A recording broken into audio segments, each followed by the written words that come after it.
360. L'homme, dans ce monde aux multiples couleurs, à chaque instant se lamente, comme le luth. Le désir de trouver un ami qui le comprenne le consume et lui inspire un chant qui déchire le cœur. Mais ce monde fait d'eau et d'argile, comment pourrait-on dire qu'il possède un cœur ? L'océan et la terre, la montagne et la brindille, tout est sourd et silencieux. Sourds et muets sont le ciel, le soleil et la lune. Bien qu'au firmament il y ait des multitudes d'étoiles, chacune est plus solitaire que l'autre. Comme nous, chacune est impuissante et comme nous, errante dans l'immensité azurée. C'est comme une caravane qui n'a pas pris suffisamment de provisions pour son voyage. Les cieux lui paraissent illimités et les nuits trop longues. Ce monde est-il une proie dont nous serions les chasseurs ? Ou ne sommes-nous que des prisonniers oubliés ? À mes gémissements, aucune voix n'a répondu. Où donc l'homme peut-il trouver un ami qui le comprenne ?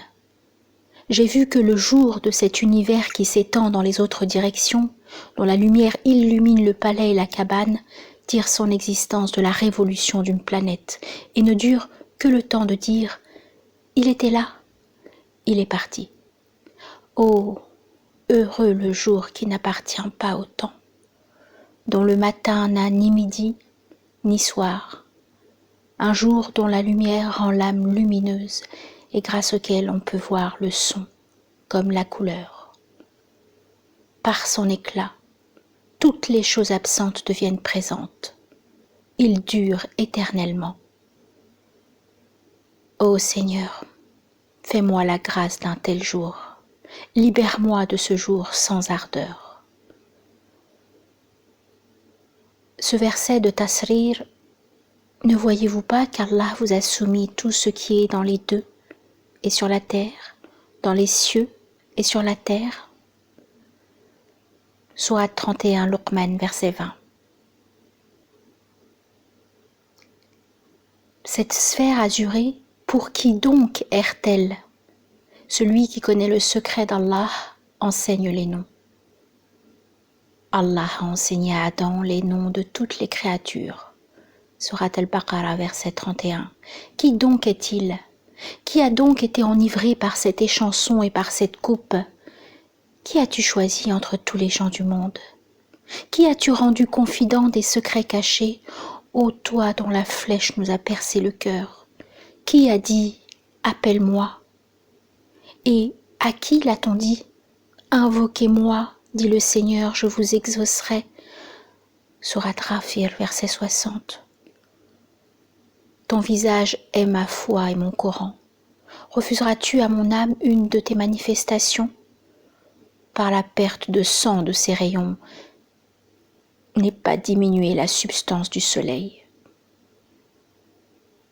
Pour notre époque, la sagesse est comme une chaîne aux pieds.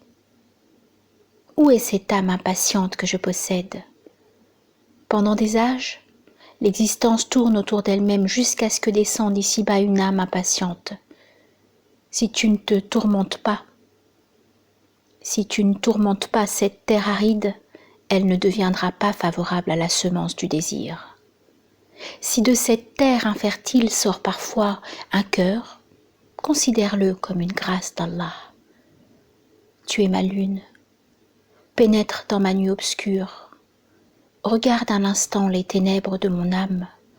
Pourquoi la flamme éviterait-elle les brindilles sèches ? Pourquoi l'éclair craindrait-il de tomber ? J'ai vécu dans la séparation d'avec toi. Montre-moi l'au-delà de cette voûte azurée. Ouvre-moi les portes fermées. Fais de la terre la confidente du ciel. Allume dans mon sein un feu.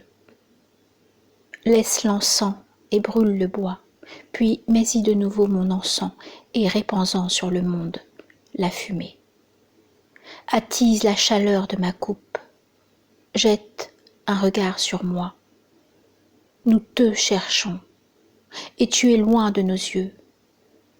Mais non, nous sommes aveugles, et tu es présent.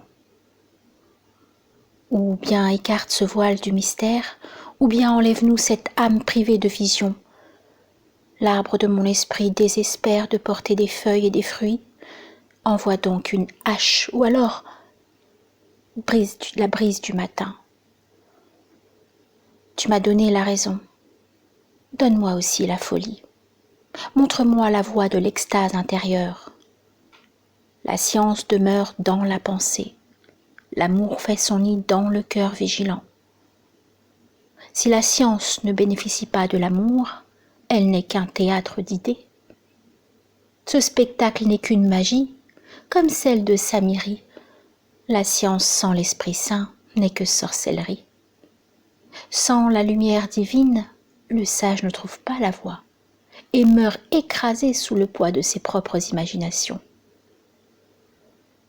Sans la lumière d'Allah, la vie n'est que souffrance, la raison insensée, la religion une tyrannie.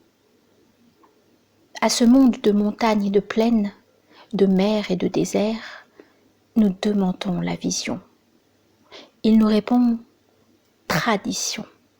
Accorde une halte à ce cœur errant, redonne à la lune la plénitude de son éclat. Bien que de ma terre ne fleurissent que des discours, le langage de la nostalgie n'a jamais de fin. Sous cette voûte céleste, je me sens étranger.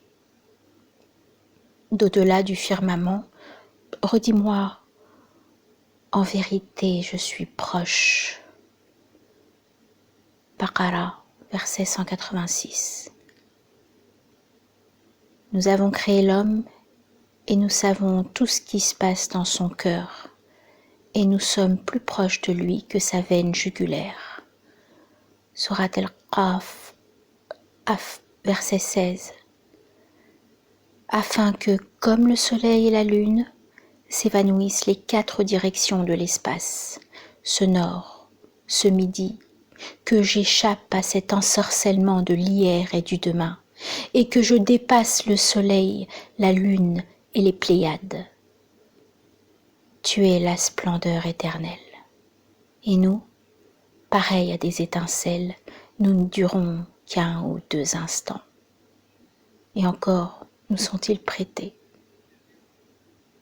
Ô toi qui ne connais pas la lutte de la mort, de la vie, quel est ce serviteur qui jalouse Allah? Esclave impatient qui conquiert les horizons et qui ne se satisfait ni de présence ni d'absence. Je suis éphémère, rends-moi éternel.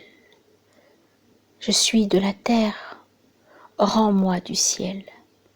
Rends-moi ferme dans la parole et dans l'action. Les routes sont visibles, accorde-moi d'y marcher. Ce que je dis vient d'un autre monde.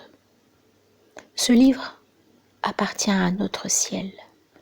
Je suis un océan et la torpeur est indigne de moi. Où donc est celui qui descendra dans mes profondeurs? Un monde s'est arrêté sur ma rive, mais sur ses bords, il n'a pu voir que le reflux des vagues. Moi, je désespère des maîtres de l'ancien temps. Je parle pour les jours qui viendront. Mohammed Iqbal dans Le livre de l'éternité.